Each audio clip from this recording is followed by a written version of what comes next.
तो आपके नाक को क्या कहता है, नाक को ये कहता है कि जब भी किसी को निडलिस्टिक इंजरी हो जाए एचआईवी अफेक्टेड पेशेंट के ट्रीटमेंट के दौरान, तो आपको इमीडिएटली क्या स्टार्ट करना है, एआरटी थेरेपी स्टार्ट करनी है। एआरटी थेरेपी में टीएलडी रेजिमेन आपको देना है पेशेंट को। टीएलडी के अंदर टेनोफोवीर है, लेमिवुडीन है और डाइल्यूट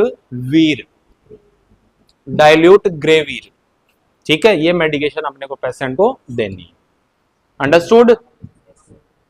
नेक्स्ट इसके अंदर ये बताया गया है कि जितनी भी आपके निडलिस्टिक इंजरीज हैं उनको प्रिवेंट करने के लिए हमेशा अपने को स्टैंडर्ड प्रैक्टिस करनी चाहिए, और स्टैंडर्ड प्रिकॉशन जो यूज में लेते हैं उनको अपने को यूज में लेना आना चाहिए। मतलब आपको ग्लव्स अच्छे से पहनने आने चाहिए, गाउन आपको अच्छे से पहनने आना चाहिए, और उस पर्टिकुलर पीपीई किट के अंदर आपकी जो कैपेसिटी है काम करने की, वो इफेक्टिवनेस आपको आनी चाहिए, और ये सब चीजें आती है प्रैक्टिस से।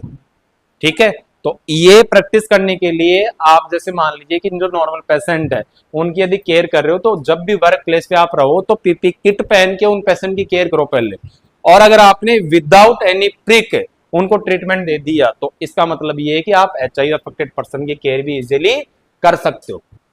ठीक है, अब होना तो यही चाहिए कि पहले क्या है, प्रैक्टिस करवा के अपने हेल्थ केयर प्रोवाइडर को अपन रेडी करें, प्रिपेयर करें, उनको ट्रेन करें, उसके बाद में उनको वो करें। लेकिन प्रैक्टिकली ऐसा हो नहीं पाता है। क्यों नहीं हो पाता है? क्योंकि अपने पास में स्ट्रेंथ इतनी नहीं है, जितना अपने को डिमांड है उतनी स्ट्रेंथ नहीं है हेल्थ केयर प्रोवाइडर की। तो इसमें नेक्स्ट आता है कि अपने को सारे स्टैंडर्ड प्रिकॉशन यूज करने के बाद में जब भी अपन पेशेंट की केयर करें, तो इसके अंदर ग्लव्स का बहुत इंपॉर्टेंट रोल होता है निडलिस्टिक इंजरी के अंदर। आपने यदि मान लीजिए, ये तरीका बता रहा हूं आपको, जब भी आप काम करो ना, जैसे मैंने 5 साल ओटी में काम किया है तो मुझे पता है एक चीज का, अपन जो अंदर वाले ग्लव्स पहनते हैं हमेशा डबल ग्लव्स होनी चाहिए अपने पास में हमेशा, जब भी आप इन्फेक्टेड पेशेंट की केयर करो। तो जो अंदर वाले ग्लव्स अपन पहनेंगे स्टाइल वाले, वो थोड़े से लूज अपने को पहनना चाहिए हमेशा। क्या पहनना चाहिए? लूज पहनना चाहिए। और ऊपर वाले ग्लव्स है अपने को टाइट पहननी चाहिए। क्यों? कोई बता सकता है रीजन इसका?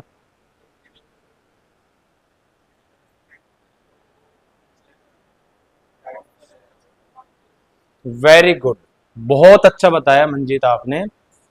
अगर मान लीजिए नीचे वाले ग्लव्स आपके लूज रहेंगे ना, तो निडल चली भी गई तो वो सीधा आपकी स्किन के कांटेक्ट में नहीं आएगी, वो जो आपने लूज ग्लव पहना है ना उसी में फंस के वो रह जाएगी। तो बहुत कम चांसेस रहेंगे आपको प्रिक होने के, अगर आपने ये इस तरीके से ग्लव्स पहने और दोनों आपने टाइट ग्लव्स पहन लिए, तो सीधा निडल क्या करेगी, स्किन के कॉन्टेक्ट में आएगी। तो कभी भी देखना, जिसको नॉलेज है इस चीज का, सर्जन भी ऐसे ही करते हैं, डबल ग्लव्स पहनेंगे, अंदर वाला बिल्कुल लूज, यानी कि जैसे 8 आते हैं, जैसे 7.5 नंबर है तो 8 नंबर पहनेंगे। ठीक है, वो बिल्कुल ढीले डाले रहेंगे। ठीक है, या फिर वो ऑर्थो ग्लव्स पहनेंगे, एचआईवी एड्स के जो पेशेंट की केयर करेंगे या सर्जरी करेंगे ना, तो वो क्या पहनेंगे, ऑर्थो वाले मजबूत ग्लव्स आते हैं, वो फटते नहीं है, टीयर नहीं होते हैं। ठीक है, बहुत स्ट्रॉन्ग वाले आते हैं, ब्राउन कलर के ग्लव्स, अगर आपने देखे हो तो, नहीं देखे तो मैं लाके दिखा दूंगा आपको। ठीक है, वो पहनते हैं। उसके बाद में ऊपर से जो स्टाइल ग्लव्स आते हैं आपके व्हाइट कलर के, जो पाउडर वाले ग्लव्स आते हैं, वो पहनते हैं। वो अपनी फिक्स का साइज के पहनते हैं उसमें। ठीक है, ताकि ऊपर जब वो टाइट पहनेंगे तो काम करने में कोई दिक्कत नहीं होगी उनको। अगर ऊपर अपन लूज पहन लेंगे ना, तो आप अपने जैसे आर्टिकल इंस्ट्रूमेंट को पकड़ ही नहीं पाओगे। ठीक है, आपकी ग्रिप ही नहीं आएगी अच्छे से।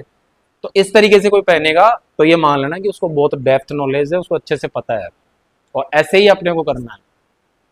ठीक है, तो ग्लव्स को भी अपने को पहनने की टेक्निक जो है इन पर्टिकुलर पेशेंट के अंदर, वो अपने को इस प्रकार से करनी है, ताकि अपने को निडल होने के चांसेस कम से कम हो।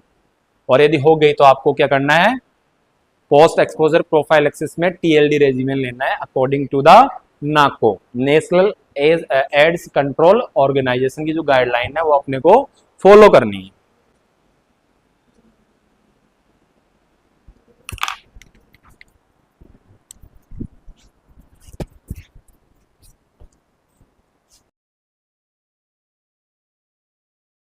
आपके एचआईवी एड्स के लिए, इसके कंट्रोल के लिए, इसके ट्रीटमेंट के लिए, इसके प्रिवेंशन के लिए गवर्नमेंट ऑफ इंडिया के द्वारा कुछ प्रोग्राम कंडक्ट करवाए गए हैं अब तक। अब वो कौन कौन से प्रोग्राम है उनको one by one upon discuss करते हैं। जैसे पहला प्रोग्राम जो है वो स्टार्ट हुआ था 1992 में, जिसको नेशनल एड्स कंट्रोल ऑर्गेनाइजेशन ने एस्टेब्लिश किया था।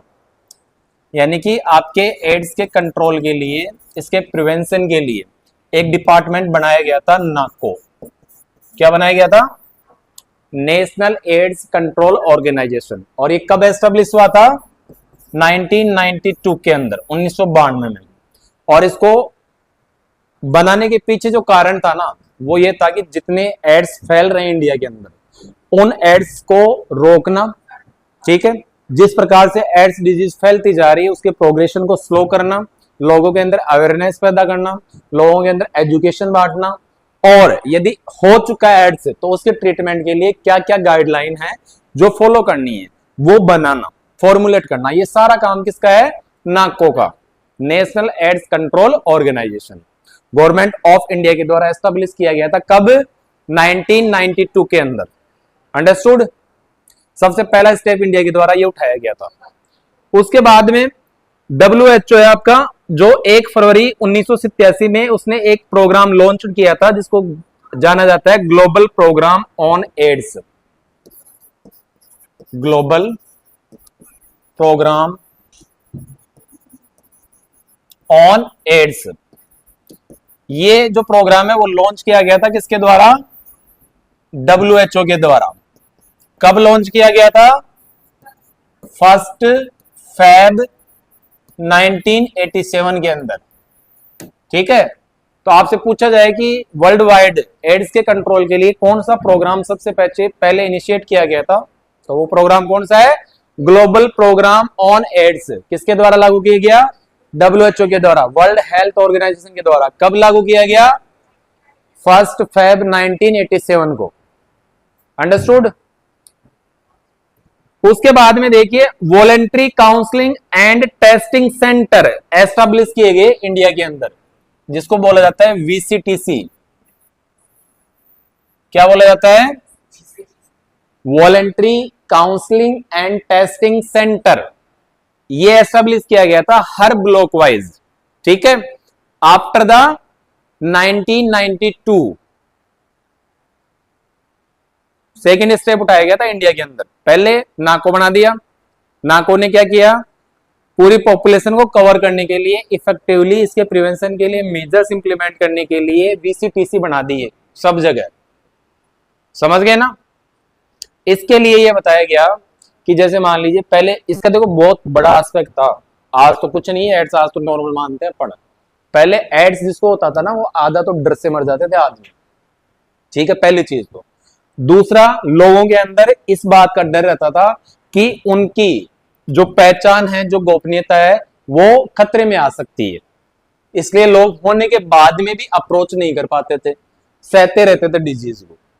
तो इन सेंटर को एस्टेब्लिश किया गया। इसके अंदर ये एंश्योर किया गया कि एक तो पेशेंट की कॉन्फिडेंशियलिटी को मेंटेन रखा गया, ठीक है।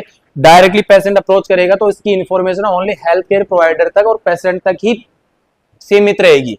अगर पेशेंट चाहता है कि उसकी फैमिली मेंबर को भी पता नहीं चले तो उस चीज को बिल्कुल गोपनीय तरीके से मेंटेन किया गया, लोगों के अंदर ट्रस्ट बिल्ड किया गया, ठीक है। और इसलिए इसके जो आउटकम है बहुत अच्छे आए, लोग अप्रोच करने लगे, लोगों का ट्रीटमेंट होने लगा, स्प्रेड ऑफ डिजीज पे कंट्रोल आ गया, ठीक है। तो इसीलिए इसका नाम रखा गया voluntary council and testing centre. मतलब स्वेच्छा से आदमी आएगा आपके पास में, जो भी अफेक्टेड है, जिसको नीड है, उसकी आप काउंसलिंग करोगे और जरूरत है तो टेस्टिंग भी वहीं पे आप उसकी करवा के दोगे। अंडरस्टूड? फिर नेक्स्ट आपके इसके ऊपर जो प्रोग्राम इंप्लीमेंट हुआ है वो है ICTC, integrated counselling and testing centre. ICTC क्या है? Integrated counselling and testing centre. In particular ICTC centres का एक ही रोल था कि ये इंटरलिंक्ड थे आपके जितनी भी हेल्थ केयर इंस्टीट्यूशंस है उनके साथ में, और कोलैबोरेशन के साथ में काम कर रहे हैं, जहां पे जो पर्टिकुलर आपके VCTC और ICTC पढ़ रहे हैं वो उस पॉपुलेशन को कवर अप करके सब पर्टिकुलर पेशेंट की या पॉपुलेशन की स्क्रीनिंग करते हैं, वहां फाइंड आउट करते हैं कि कितनी पॉपुलेशन अफेक्टेड है, उनका क्या क्या कंट्रोल मेजर चल रहे हैं, क्या क्या उनका ट्रीटमेंट चल रहा है, और उसके बाद में उनके आउटकम क्या आ रहे हैं। ये काम होता है आपके आईसीटीसी का। ठीक है, समझ गए। इसके बाद में आपके नेशनल स्ट्रेटेजिक प्लान भी आए हैं एचआईवी एड्स के लिए, और आपके एक प्रोग्राम लॉन्च किया गया था जो 2017 से लेके 2024 तक काम कर रहा है, और इस प्रोग्राम का एक पर्टिकुलर गोल रखा गया 0 न्यू केसेस। क्या रखा गया?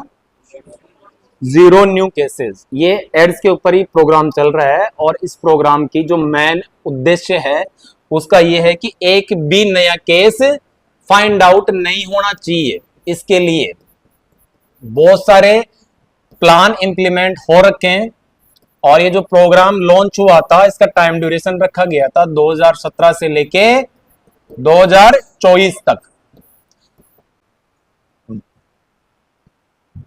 और इस प्रोग्राम को बोला जाता है एसटीआई, जो एड्स के लिए चल रहा था। अभी 2024 में ये खत्म हुआ। सारे प्रोग्राम्स हैं जो एड्स के प्रिवेंशन एंड कंट्रोल के लिए globally as well as national level पर काम कर रहे हैं।